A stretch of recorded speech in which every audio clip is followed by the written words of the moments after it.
Sejam todos bem-vindos a mais um episódio pelo canal da Bucocast. Estou recebendo mais um cirurgião bucomaxilofacial. Estamos em Florianópolis, Santa Catarina, para uma temporada especial da Bucocast.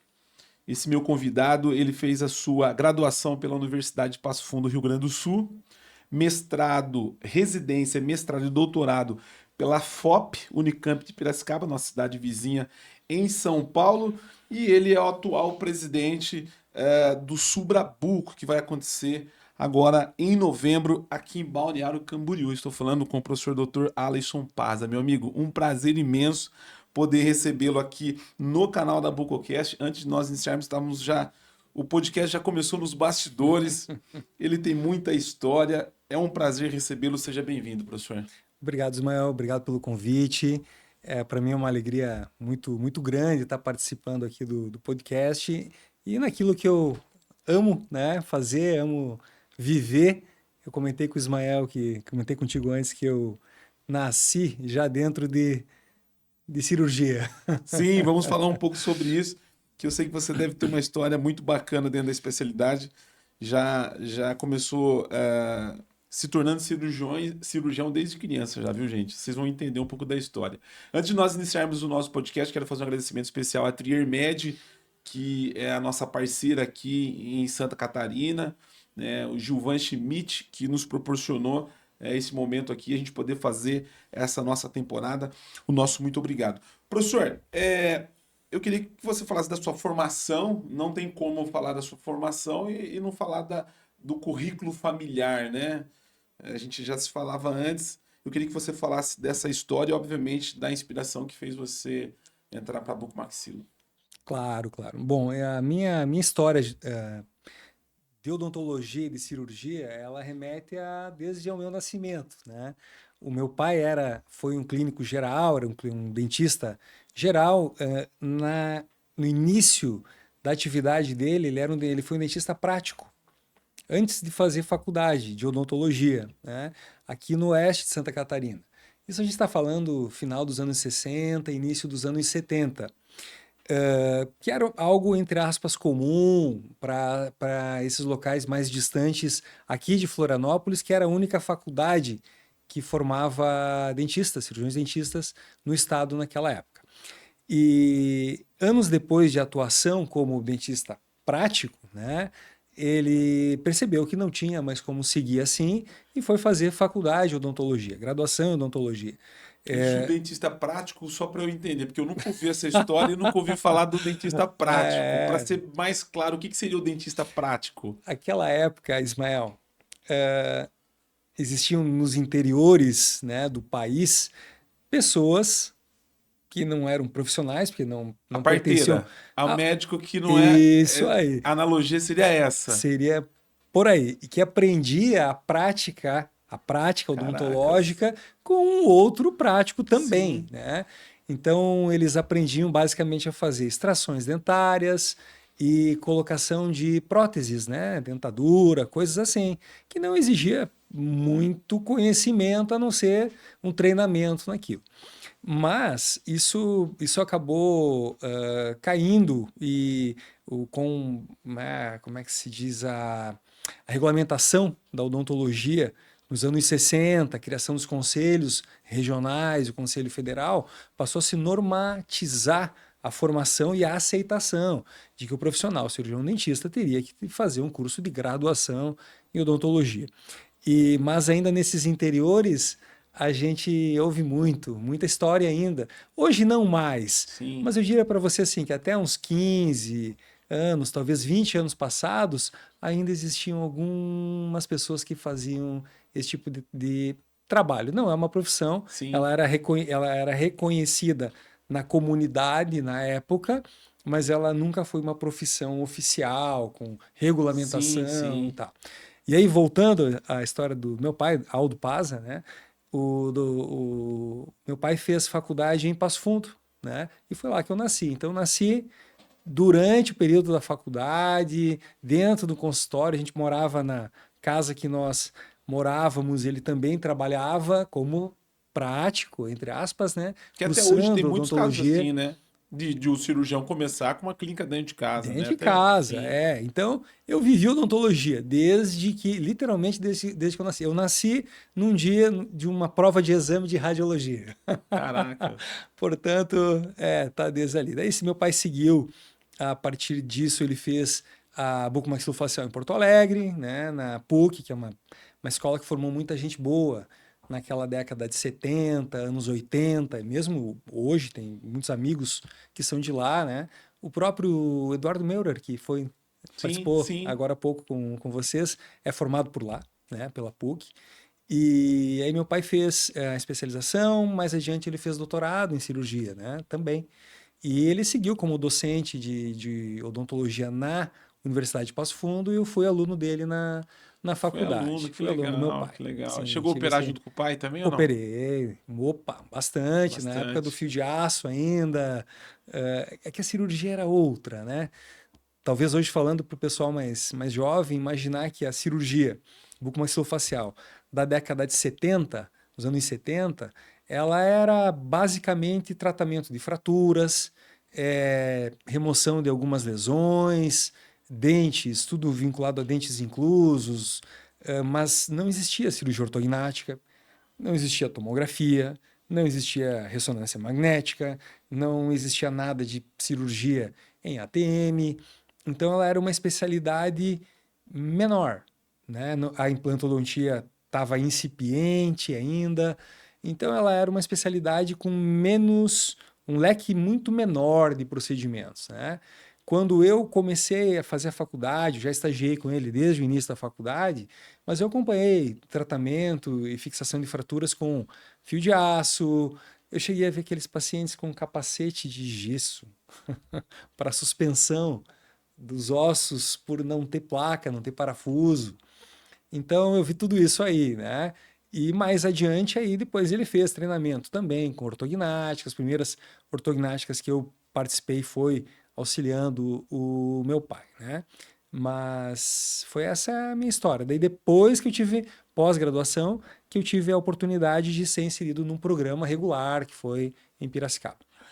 Você escolheu seguir a carreira do pai ou o pai que falou assim, ó, você vai seguir a minha carreira, eu preciso largar o bastão para alguém, como que foi isso? Não, nenhuma coisa nem a outra. Tanto que eu não voltei a trabalhar em Passo Fundo, né? Eu Sim, voltei para lá e tenho muitos amigos lá. Voltei a operar pacientes de amigos, fiz diversas cirurgias por um bom tempo com o meu pai também. Mas eu situei meu local de trabalho em Santa Catarina, em Joinville, que é onde eu moro e vivo, né? Mas eu não tive essa. Ele nunca me direcionou para isso. Não, nunca, nunca. E quanto à especialidade, eu decidi a especialidade no final da faculdade. Eu tive grandes professores de áreas básicas, eu tive um grande mestre de odontologia em prótese, né? E eu fiquei em dúvida até o final da faculdade. Eu tomei a decisão terminando a faculdade. Ali que eu disse, não, eu vou fazer cirurgia, que né? ano que foi Meu isso caminho é a aí? cirurgia. Metade do ano de 98. 98. Julho de 1998, que é A quando eu me formei. ortodontia era, nessa época, qual que era a área que estava em boom? Porque sempre tem uma época, a Ortodontia. ortodontia, né? Sem dúvida alguma, era a ortodontia. Na época, eu recordo, assim, lá em Passo Fundo tinha os primeiros cursos de especialização. Eram 80, 90 candidatos para 12 vagas. Imagina isso, né? Hoje é algo impensável que um curso qualquer de especialização no Brasil tenha uma procura tão grande quanto era na época. Era a ortodontia, sem dúvida alguma, né? E a implantodontia estava iniciando, mas a grande especialidade da época era a ortodontia. Tem um cirurgião, tem um ortodontista, um amigo meu de Campinas, ele já é da velha guarda, enfim, raiz. E o filho dele é orto também, mestrado, doutorado, a história é quase que parecida. Aí ele falou: eu nunca influenciei o Pedro a ser ortodontista. Mas quando a gente ia pra Disney, eu falava pra ele, quando ele era criança, eu falava: olha, isso aqui é a ortodontia que tá pagando pra gente. Então, assim, ele não influenciou indiretamente. Tudo que era bom, ele falava pro filho dele que era orto, estava pagando. Obviamente, o filho virou ortodontista, não foi o seu caso. Professor, eu queria que você falasse, a gente tem uma hora aqui da nossa gravação, E eu acho que dá para a gente começar falando sobre o evento que nós vamos ter aqui em Balneário Camboriú, do qual você é presidente. A Bucocast tem uma parceria com o Colégio Brasileiro de Cirurgia e Traumatologia Bucomaxilofacial, na gestão do professor Dr. Belmiro Vasconcelos. Então, para a gente é uma honra poder, né, a gente falar um pouquinho da sua história. Eu já disse para você lá nos bastidores que você vai precisar ir até São Paulo. Quando você estiver lá, vai ser um prazer recebê-lo no nosso estúdio. E nós vamos estar presente aqui a Bucocast, juntamente com o colégio. Nós vamos estar lá. Nós vamos nos falar provavelmente em um outro episódio dentro do evento também. Mas o que nós estamos... o que está sendo organizado para receber os colegas aqui dessa região no Subrabuco desse ano? Ismael, eu queria aproveitar também para agradecer a Trimed, a Traumec, né, que são as empresas que estão nos apoiando muito, muito fortemente, assim como apoiam o colégio. A Traumec apoia muito o colégio continuamente, não apenas em congressos, né? E dizer assim, eu quando assumi a presidência do Congresso, a convite do Adriano, foi meu colega de pós-graduação, Adriano Rocha Germano, ex-presidente do colégio antes do professor Belmiro, né? Para mim, assim, foi um grande desafio. Eu já tinha organizado outros eventos, enfim, mas nenhum na magnitude de um congresso da especialidade, um dos principais eventos da especialidade no país no ano, né? E aí formamos uma equipe de trabalho basicamente apoiados nos colegas que organizaram o congresso anterior, que foi o renascimento do Subrabuco. O Subrabuco ele está agora na 6ª edição, sendo que as 4 primeiras edições foram edições incipientes. Teve uma que foi virtual. Ele nunca pegou, né? Ele nunca assim foi um evento marcante para a especialidade. Porém, 2023 foi uma virada de chave. Então, aquele evento em Curitiba, assim, grandes méritos a Rafael Iscariotti, ao Glycon de Londrina, que foram os colegas que encabeçaram a formação desse congresso. Foi um sucesso, né? Tivemos 400 e tantos inscritos lá, foi um sucesso e nós ficamos muito felizes porque, de fato, tínhamos conseguido fazer um congresso sul-brasileiro como se deve. Tá? À altura do Estado. Com certeza. E aí veio o desafio para mim de tentar fazer um degrau acima, né? Aqui em Santa Catarina. Prontamente aceitei, mas prontamente pedi a colaboração deles e de um outro colega aqui de Santa Catarina, o Matheus Blois, que é o coordenador do capítulo, que está comigo nessa empreitada. Então eu presido o congresso, eu coordeno todos os grupos de trabalho, mas eu estou alicerçado nessas pessoas, como meus grandes parceiros.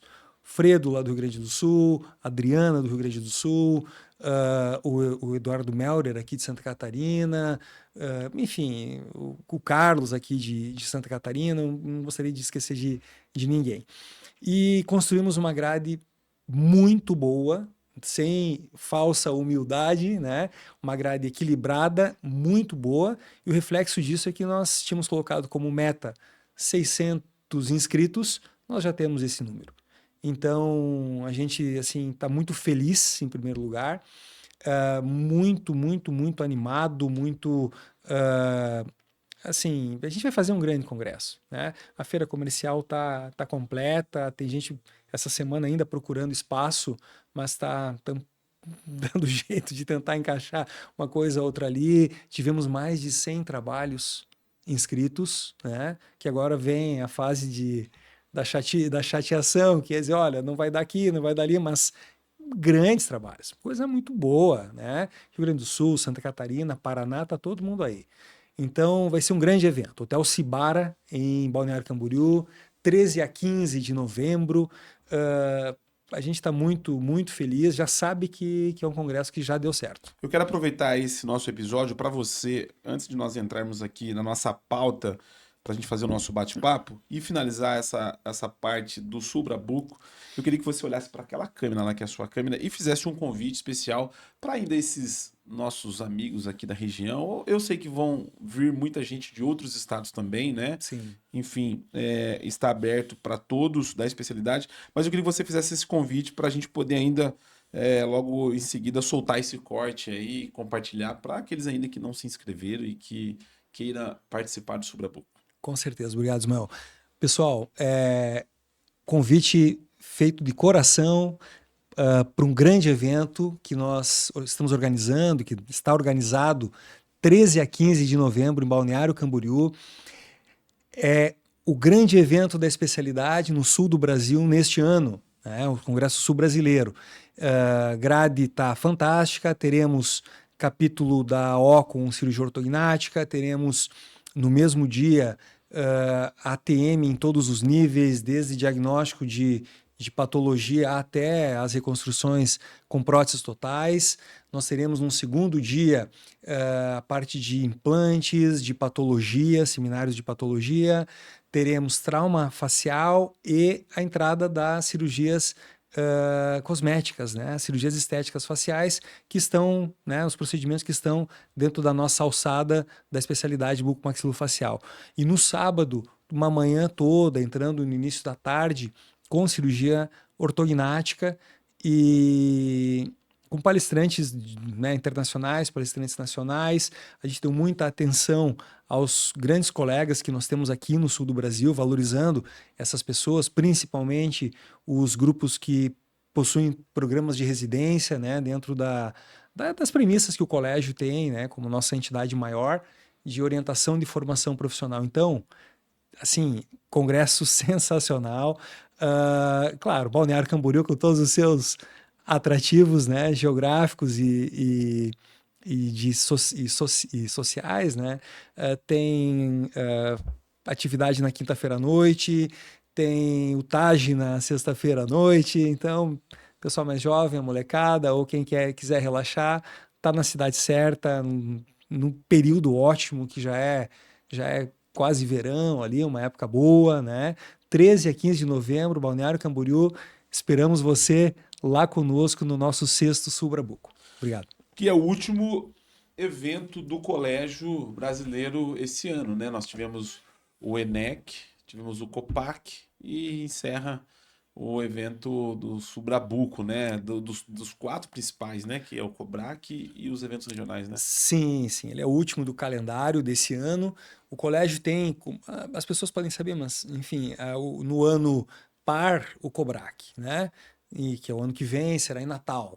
E no ano ímpar são os eventos regionais, né? Então foi o ENEC, o COPAC, que, embora seja paulista, ele é o evento da região sudeste, um evento também com uma abrangência também nacional. Mas o pessoal do COPAC que nos respeite, viu? Que a gente está no calcanhar deles. Eu tô vendo os números, você dizendo aqui, e eu acompanhei, estive no COPAC, nós estivemos lá, já tô ficando ansioso, já tô começando a pensar com o professor Belmiro como nós vamos montar o nosso stand lá da Bucocast com o colégio, porque eu sei que vai ser marcante esse evento. Vou mandar um abraço pro meu amigo Sato, né? O Sato, presidente do COPAC. Ó, Sato, estamos no calcanhar de vocês, professor Fábio Sato, viu? Se você tiver alguma dúvida como ser presidente, eu vi o Sato rodando aquele COPAC lá no Expo Dom Pedro dos 3 dias e foi um sucesso também. Professor, você está dentro da especialidade já há algumas décadas aí, né? Vamos falar de 30 anos, mais ou menos, dentro da especialidade. 25 anos? 25. Está no pezinho já né, indo para 3 décadas. Obviamente você viu muita...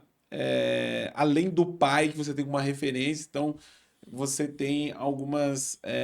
passou, né, por algumas etapas aí da bucomaxilo, mas você atuando, você... pegou a cirurgia ortognática, modelo planejamento, modelo de gesso, né? Plataforma de Erickson. Planejamento virtual nem existia na época, era tudo feito na base eu não sei qual que é o nome Cefalometria. E tal. Então você viveu tudo isso e você é professor de graduação, formador de aluno.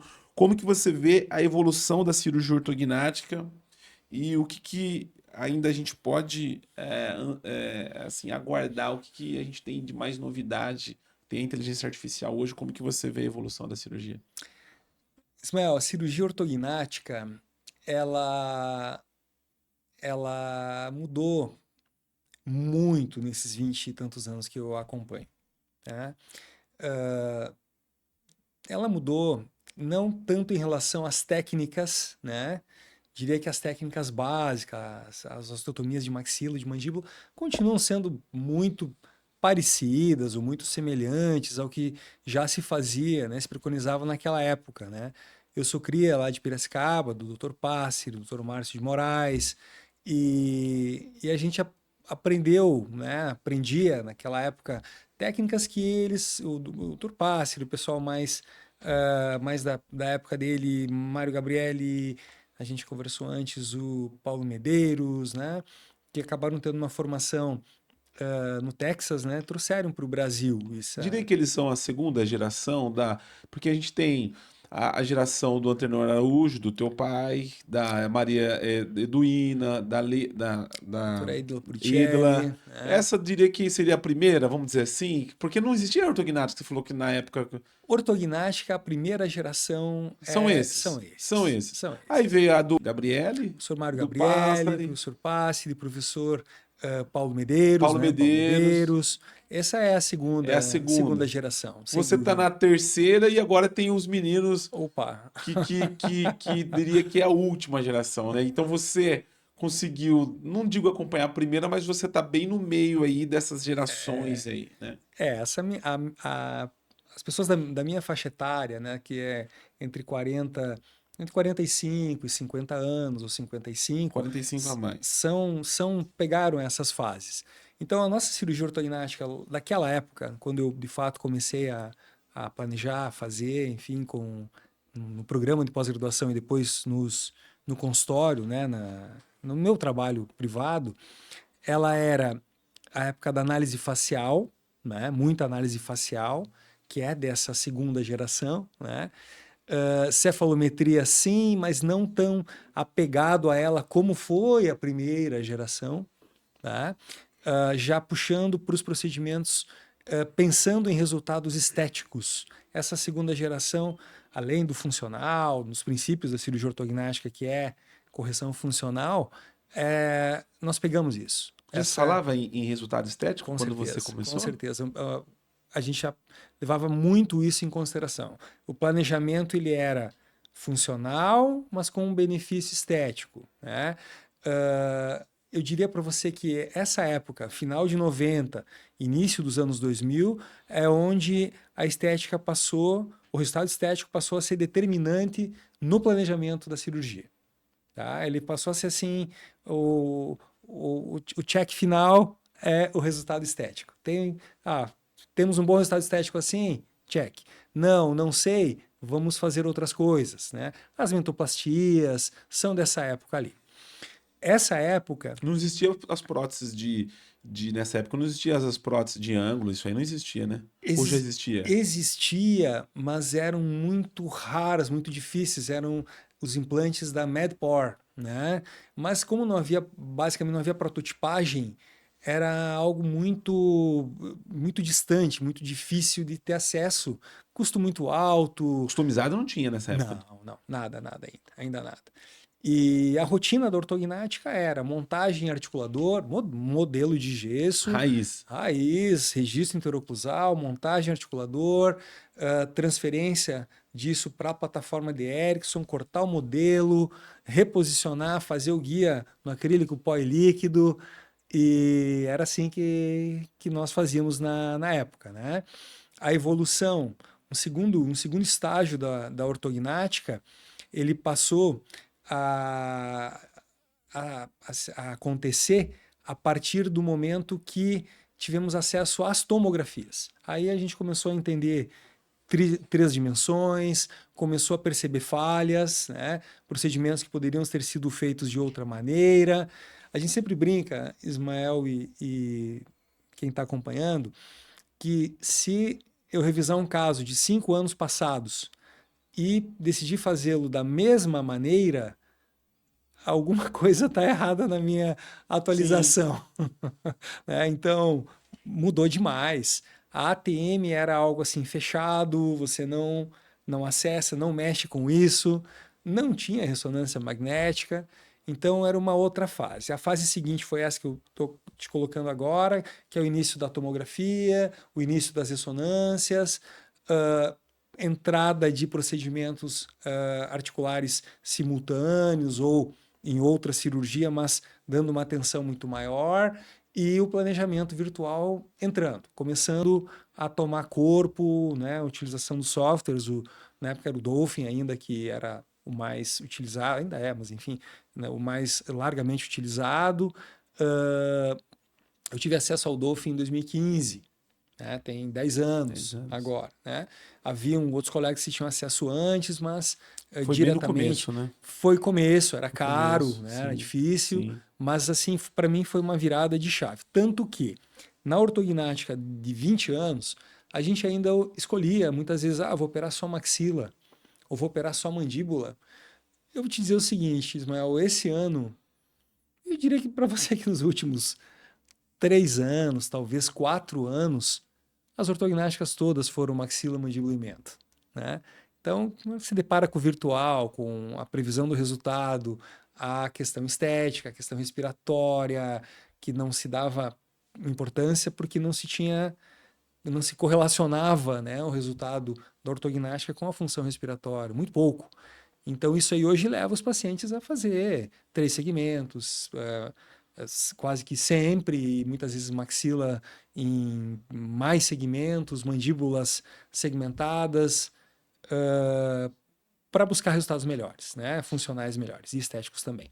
Você falava da cirurgia ortognática de 20 anos atrás, que é o modelo raiz, né? Vamos dizer assim. E na época você tinha dificuldade com tecnologia, com tomografia, ressonância, né? Não só com isso, mas com o equipamento. Com Muita equipamento, não cirurgia tinha feita na broca. piezo, broca, Cirurgia serra, feita na raiz, broca. raiz. A pergunta que vem é o seguinte: nessa época já existia o número de reop que existe hoje, apesar de hoje a gente ter muito mais bucomaxilo, mas hoje a gente tem o fator da tecnologia a favor e a gente tem também acesso, porque nessa época você tinha que estudar no papel, você não tinha esse acesso que a gente tem hoje. Eu queria que você falasse um pouquinho sobre isso, porque eu sei que você está acostumado a resolver muitos pepinos aí que chegam na tua mão, e eu queria que você falasse sobre essa questão do número de reop. Ismael, assim, aquela época os procedimentos eram, a quantidade de cirurgias no Brasil era muito menor, comparado com o que acontece hoje, mas muito menor, né? A quantidade de cirurgiões era muito menor. E dos cirurgiões que atuavam em ortognática, Menor ainda. menor ainda. Então a quantidade de pacientes era muito pequena. E esses profissionais eram profissionais bons, bem formados. Então, eram pessoas assim que por si só já criteriosas, por si só já cuidadosas, pessoas que sabiam dizer um não, né? E que o avançar o sinal era muito raro. Existia, mas era muito raro. Tá? O que passou a acontecer de anos para cá é que a quantidade de cirurgiões explodiu no Brasil, né? Tinha uma gama imensa. Dessa gama imensa, eu diria a você que uma menor parcela, um menor número, são de cirurgiões que fizeram programas de residência, programas completos, que é o que o colégio preconiza, que de fato sejam valorizados e, né, que o profissional faça um programa como se deve. E isso fez com que a formação de muitos profissionais fosse aquém. Isso é infelizmente, é uma realidade. Por isso que a gente tenta bater na tecla científica para que as pessoas venham, participem de congressos e assim por diante. Porém, isso trouxe, com certeza, muito mais, e o acesso à tecnologia, muito mais casos feitos muitas vezes por profissionais que não tiveram todo o treinamento, todo o escalonamento na especialidade, e isso fez com que problemas tenham se avolumado. Além disso, o grau de exigência dos pacientes. O dentista brasileiro, o cirurgião brasileiro, ele é ninja. Ele é ninja, ele tem que se virar com uma exigência extrema, né? As pessoas no Brasil, enfim, atualmente tem uma exigência estética absurda, né? Muito grande. A gente tem limitadores econômicos para acesso aos equipamentos, às tecnologias, né? E, ao mesmo tempo, a gente precisa entregar coisas boas. Então, isso faz com que existam muitos casos por aí que acabam sendo tratados de uma forma que não é a forma ideal. É um Alguns conjunto, é um conjunto de situações. é um conjunto. Eu estava vindo para cá agora há pouquinho e estava ouvindo no carro as castas, né, que existem na medicina, e eu diria que na cirurgia também, né, os tipos de profissionais. Então, desde o que saiu da formação e quer atender porque precisa de dinheiro para viver, para sobreviver, para, enfim, para os seus planos, sonhos, enfim. Existe uma casta que vai aonde dá ou fica vinculado a algum tipo de trabalho que alguém, entre aspas, o explora ou Sim, sim. utiliza, né? Uma grande casta de picaretas, né? Picaretas e na bucomaxilofacial também, né? Muitas vezes aquele Instagram Todas as áreas, né? coloridíssimo, mas profissional ali não. E raros, raríssimos ainda, mas que existe esse espaço, os profissionais que têm independência, que conseguem ter o seu consultório, conseguem ter a sua atividade hospitalar e fazer as coisas seguindo evidência científica, com tecnologia, no tempo correto, saber dizer ou não para o procedimento que não está indicado, né? Ou aquele paciente que não está preparado para receber a cirurgia, para passar pelas situações que acontecerão no pós-operatório, né? Pós-operatório de ortognática exige cuidado, né? Diz assim, não, os meus pacientes em uma semana estão maravilhosos. Sim, 9 não. Então o paciente ele tem que entender. Toda vez que eu me deparo com qualquer caso, problema, principalmente reops, retratamentos, e eu estenderia isso em implantodontia, a outras áreas, procedimentos estéticos também. O mais importante é o paciente estar assim, ter entendido o que vai ser feito. Falo para ele, cara, a gente vai conversar várias vezes. Nós vamos conversar, ou uma paciente feminina, a gente vai conversar até você entender tudo. Você precisa estar consciente, preparado para o que a gente vai enfrentar, né? E enfrenta bem e depois tá tudo certo. E as coisas acontecem assim. Quando há uma pressa ou quando as coisas não foram de fato organizadas como deveriam, aí vem a insatisfação. É um conjunto de situações que sempre quando eu pergunto para alguns colegas que vêm aqui sobre, né, esse número de reop, enfim, ou quando a gente faz comparação, é essa linha mesmo, né, uma série de situações que pode levar o paciente a ter que intervir uma nova cirurgia, né? Isso acontece, tá? Acontece com bons profissionais, Com quem opera? com quem opera, né? Mas a quantidade, a gente estava falando, né, Ismael, sobre a quantidade, ela tem muito dessas outras situações que a gente conversou agora, né? E acontece. No passado tinha Acontece. menos, provavelmente porque tinha menos cirurgiões também, né? Menos cirurgiões e menos exigências. As pessoas tinham. Apelo da estética, O né? que A veio estava procura. de bom tamanho, né? A gente Agora não. citou antes o Dr. Passer ali, a gente brincava antigamente que por um paciente, isso lá atrás, a gente falava, um paciente prognata, né? Mandíbula longa, mento protruído, enfim, projetado. Se fizer uma boa mentoplastia, ele já vai dizer, tô ótimo, né? Enquanto que muitas vezes um paciente classe 2, retrognatia, fez um avanço de mandíbula, deixou a oclusão perfeita, mas ele não se enxergava em perfil, não existia Instagram na Rede época. social, né?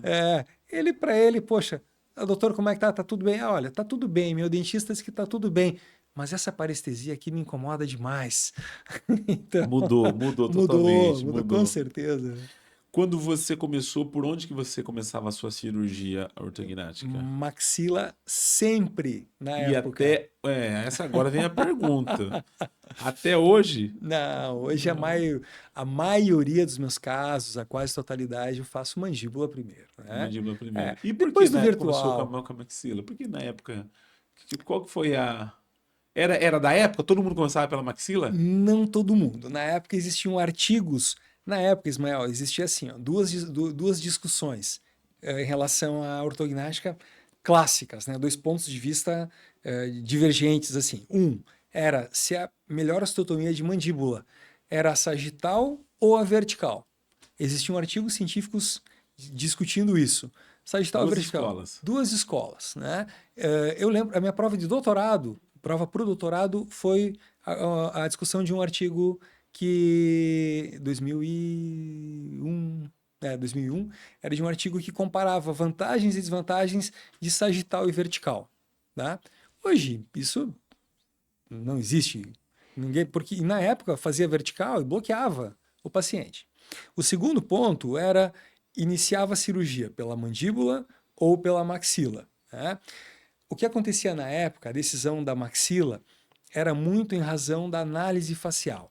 A gente baseava o planejamento cirúrgico, enxergava o paciente baseado na linha do sorriso, baseado na exposição dos dentes, e aí a meta inicial na cirurgia era: deixa eu corrigir bem a maxila, posicionar bem a maxila, que era o grande volume da face. Depois eu trago a mandíbula, né? Então se pensava assim: posiciona a maxila, depois eu faço a osteotomia de mandíbula e ela vem. Tá? Então a cirurgia de maxila primeiro. Com a evolução dos casos, da ciência, a evidência, passou a se perceber que a mandíbula é muito mais confiável, né? Ou os erros de posicionamento podem acontecer muito mais fazendo isso, né? E com o virtual aí tudo ficou muito evidente. Então hoje raramente um caso maxila primeiro, raramente, né?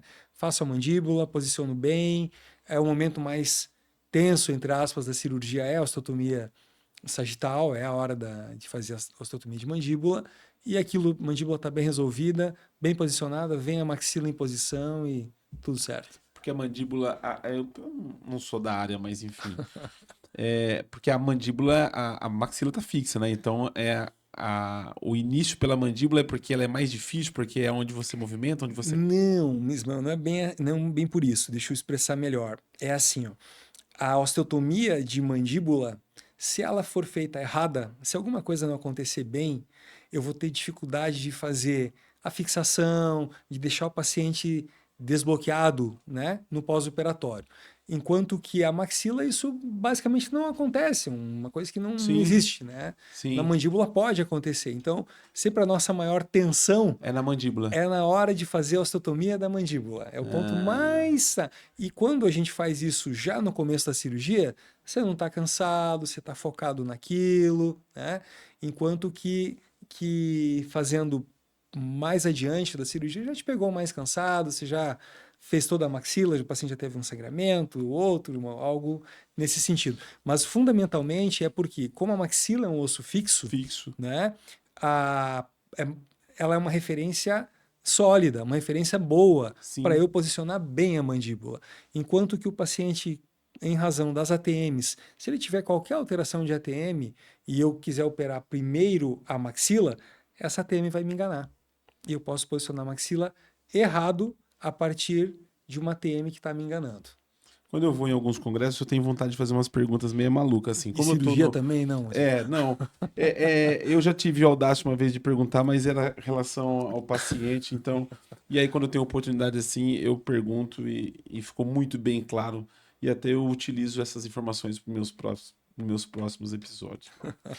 Professor, a cirurgia ortognática, como nós estamos falando, ela foi evoluindo, né? Passando aí por evoluções, como por exemplo, a gente falou do planejamento virtual. Para todos os seus casos, você tem planejamento virtual para cirurgia ortognática? 100%. Todos Hoje não dá eles. para fazer mais com modelinho de gesso e tal. Não, Tem um colega que ele faz o planejamento virtual, mas ele faz o de gesso também para, eu não sei se ele opera muito bem, enfim. claro. É, não faz sentido mais ter o modelo nem para. Toda mudança ela é um processo de rotina de cirurgia.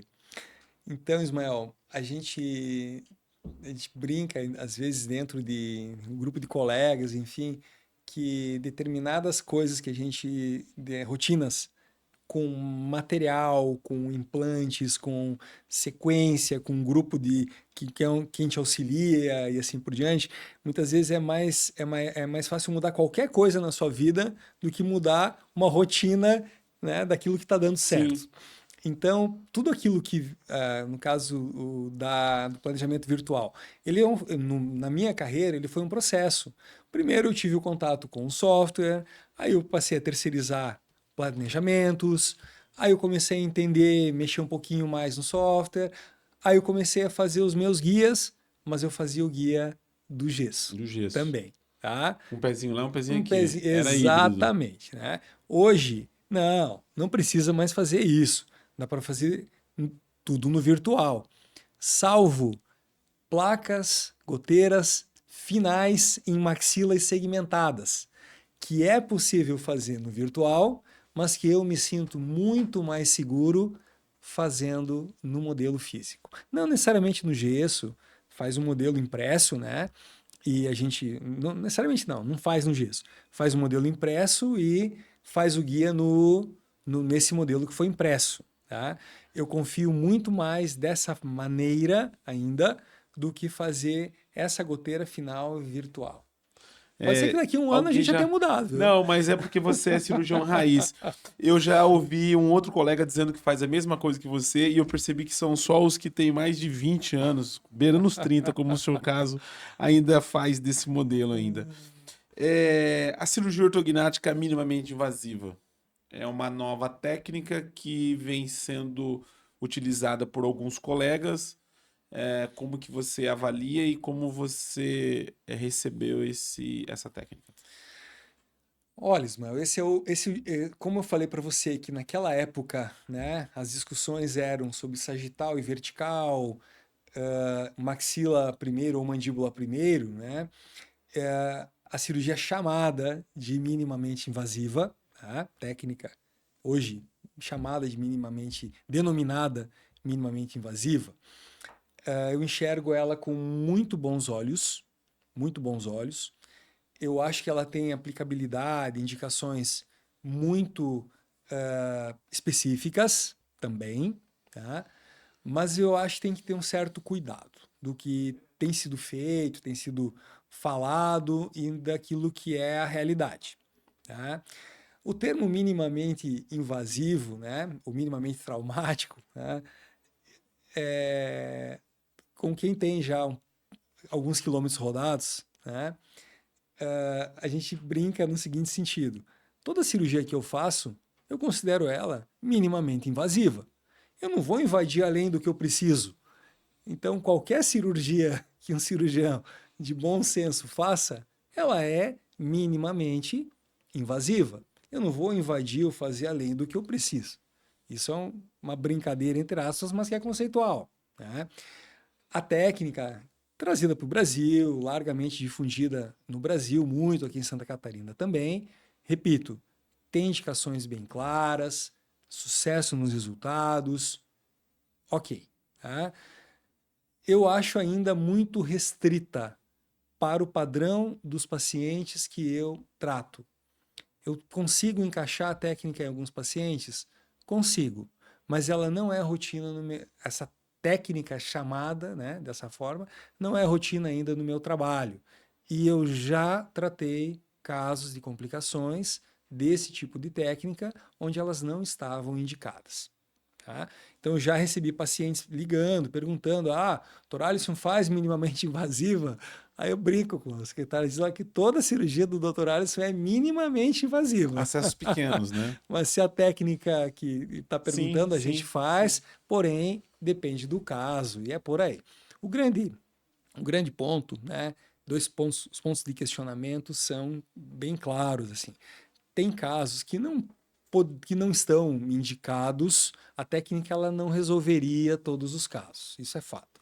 E o segundo ponto de questionamento é que, principalmente para quem tem uma formação um pouco mais, pessoa mais jovem, uma formação mais recente. E é engraçado o que você está falando, não perca seu raciocínio, porque essa é uma pergunta que eu faço já desde quando eu estive aqui no Cobrac de 2022. de 22, porque foi quando, né, a técnica foi assim até o meu ver, eu já estava dentro da especialidade, mas aqui que ela foi a partir desse congresso que o assunto entrou mais em pauta nos eventos.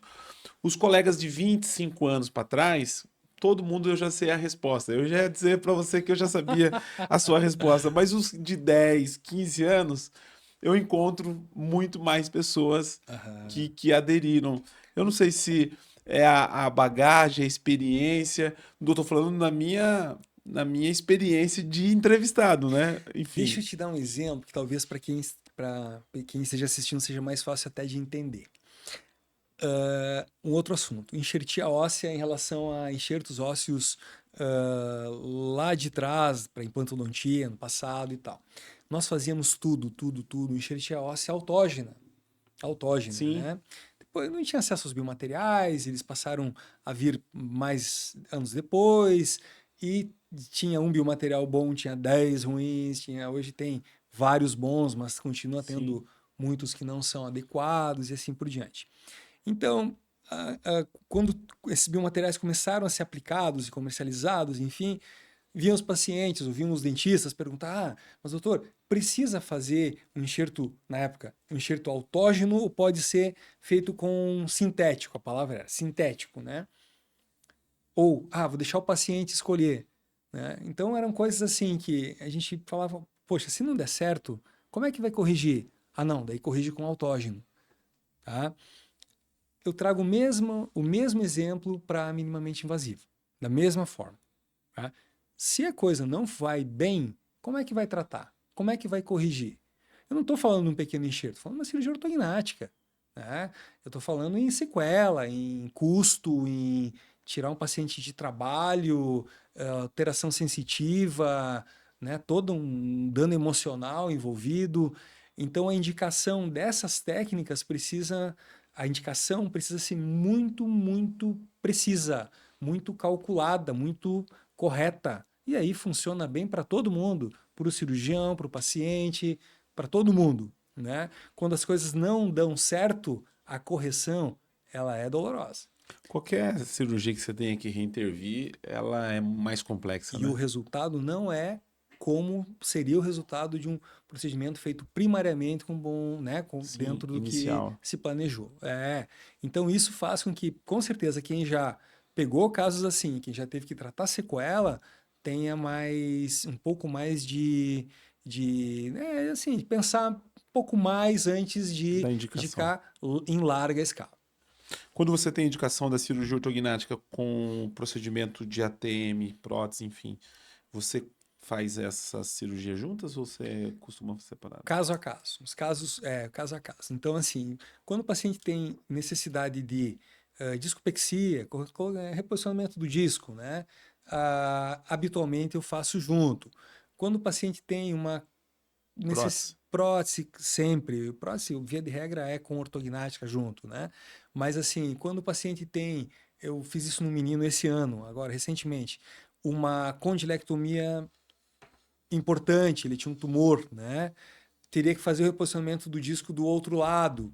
E um paciente com um nível de exigência estética muito grande, uma simetria bem importante, divide em 2 procedimentos. As próteses sempre com ortognática simultânea, na minha maneira de trabalhar, né?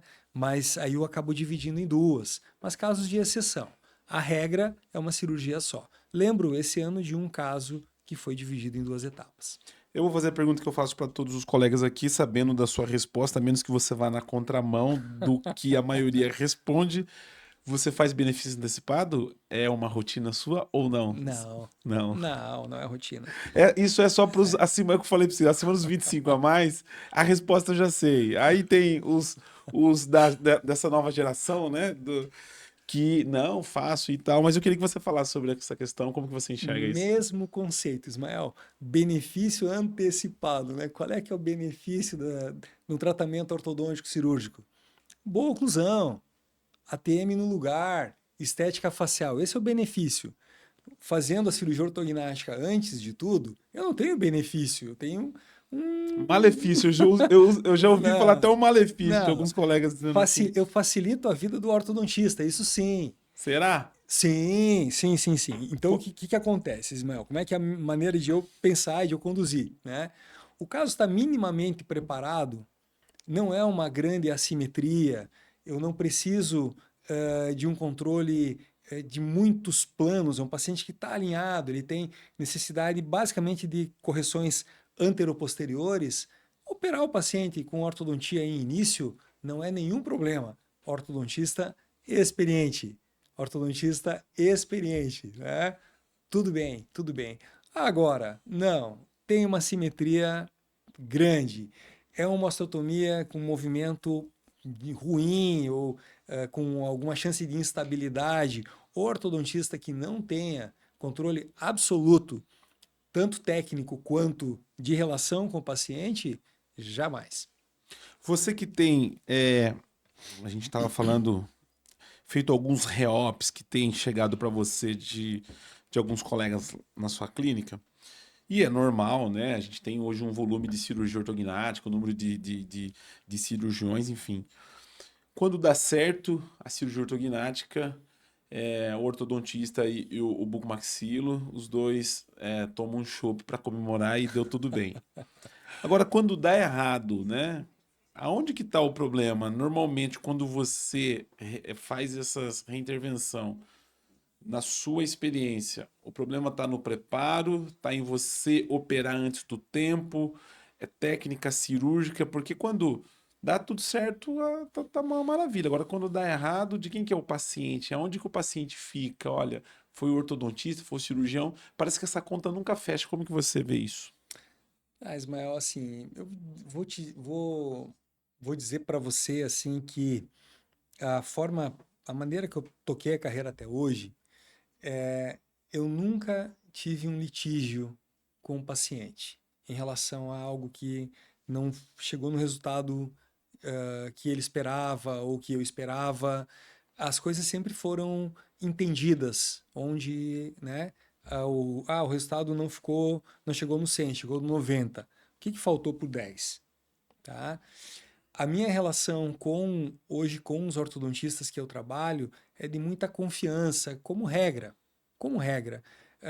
Quando eu comecei a fazer cirurgia ortognática, tem um grande amigo de Curitiba, Paulo Miller, Paulo Roberto Miller, foi meu colega de doutorado. É uma outra geração, mas foi meu colega. E ele falava, cara, quando a gente começa a trabalhar, se trabalha com uma gama de ortodontistas. Depois, com o tempo, você vai afunilando, afunilando, afunilando, ficando com as pessoas que pensam como você, de alguma forma. Né?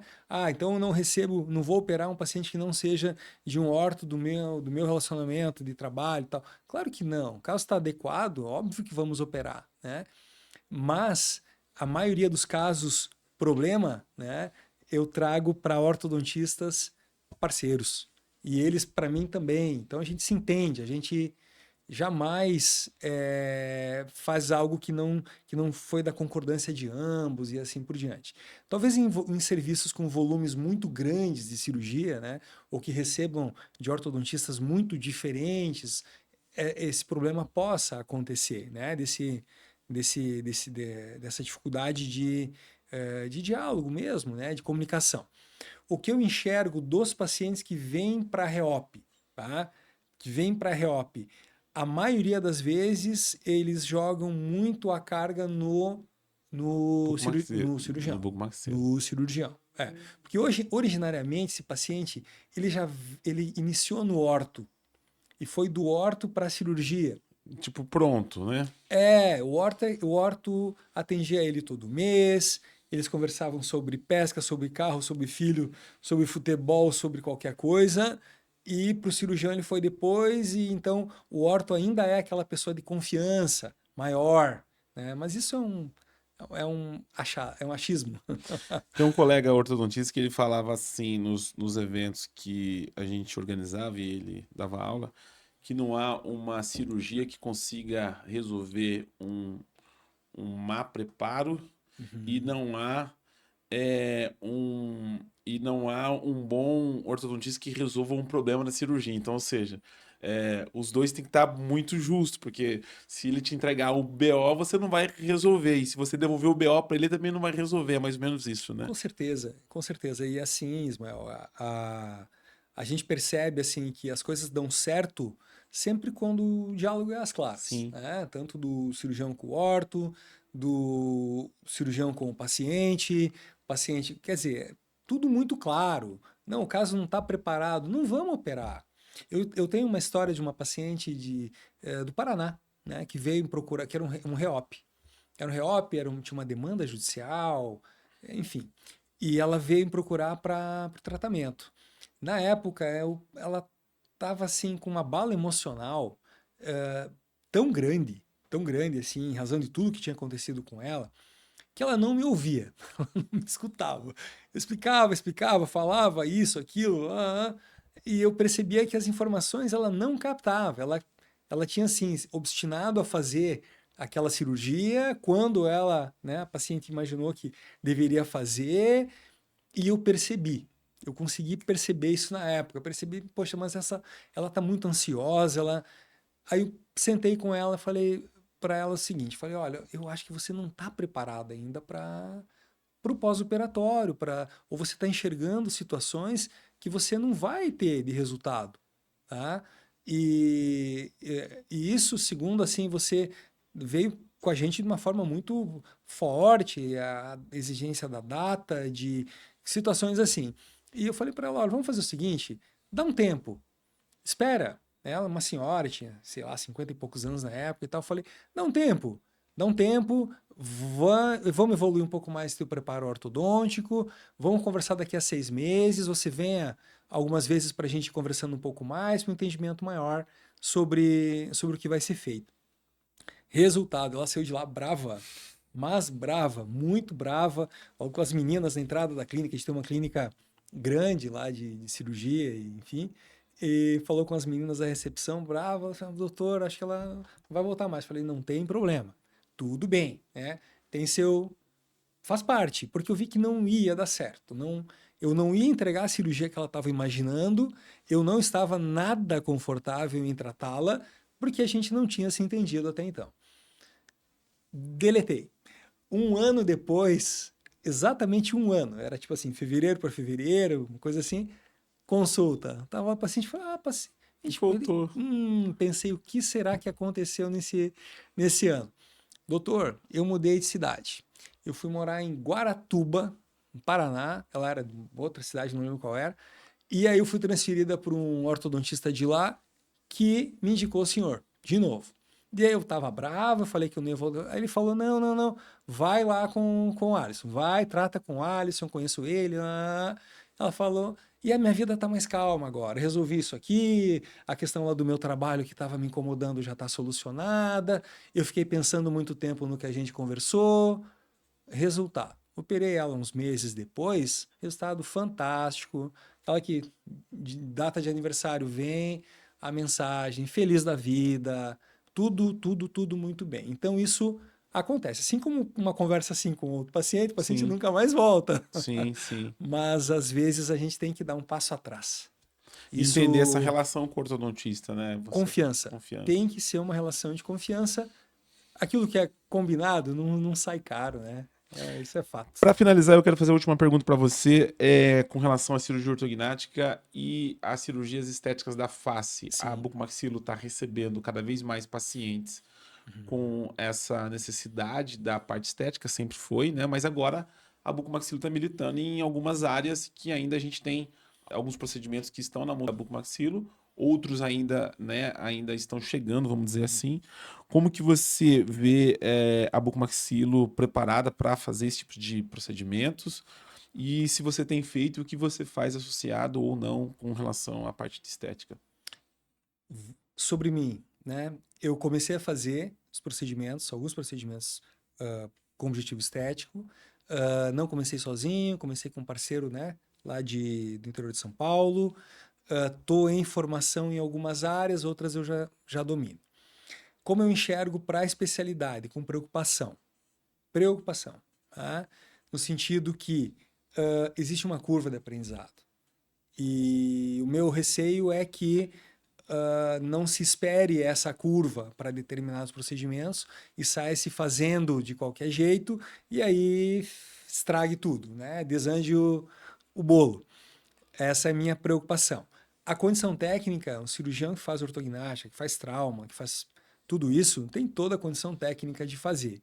O que existe é necessidade de uma, né, de se corrigir, de se acertar a normatização desses procedimentos por uma questão legal, né, e se fazer aquilo que está dentro do nosso quadrado.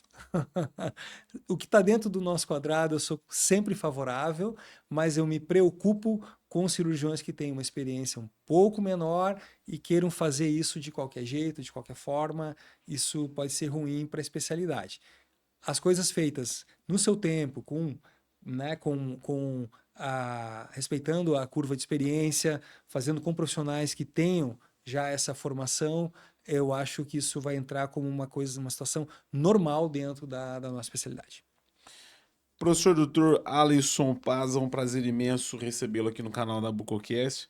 Confesso que falaríamos aqui tranquilamente mais algumas horas. O nosso bate-papo foi muito bom. É uma honra recebê-lo. A gente vai estar juntos no Subrabuco em novembro. Sim. Com certeza faremos um outro bate-papo lá.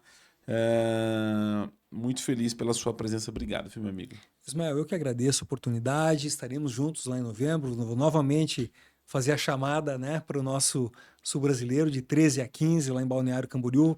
Faça sua inscrição no site do Congresso, é Subrabuco mesmo. A gente tem página no Instagram.